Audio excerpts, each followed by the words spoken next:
අපි අද හදන්න යන්නේ රසම රස බ්ලැක් පෝක් කරි එකක්.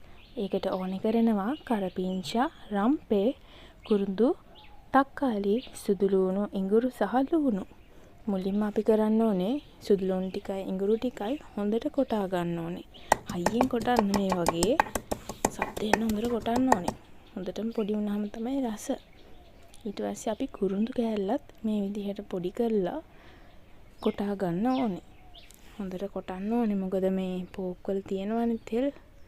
ඒක නිසා ඊට පස්සේ මිරිසුයි 3-5යි මේ වගේ තෙල් නොදා කබල බැද ගන්නවා කියන්නේ අන්න ඒ විදිහට බැද ගන්න ඕනේ.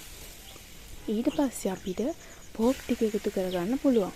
ඒ එකතු කරලා ඒකත් හොඳට මික්ස් කරලා මැරිනේට් වෙන්න වගේ ගින්දර අඩුවෙන් තියාගන්න. ගොඩාක් කර වෙන්න දෙන්න එපා. මේ වගේ මික්ස් කරලා තියන්න ඕනේ. ඊට පස්සේ කරපිංචා, තක්කාලි, රම්පේ, ලූණු එකතු කරගන්න ඕනේ. එකතු කරලා ආයෙ මික්ස් කරන්න ඕනේ.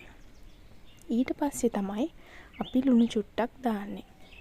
රස පදමට ලුණු දාගන්න ඕනේ හරිද? මේ වගේ ලුණු ටිකක් දාලා හොඳට මික්ස් කරලා ඊට පස්සේ වතුර දාන්න ඕනේ වැහෙන නොවැහෙන ගානට. ගොඩක් වතුර දාගන්න එපා.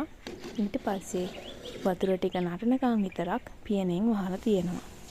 මේ වගේ බුබුලු දාගෙන එනකොට පියන අයින් කරලා උයා ගන්න ඕනේ. ඊට පස්සේ තලාගත්තු ද්‍රව්‍ය ටික මේ විදිහට අපි එකතු කරනවා. ඊට පස්සේ මේ වගේ හොඳට බොර හිටින විදිහට හිඳනකම් උයා ගන්න ඕනේ. මේක තමයි ෆයිනල් ලුක් එක. රසම රසයි යාළුවනේ.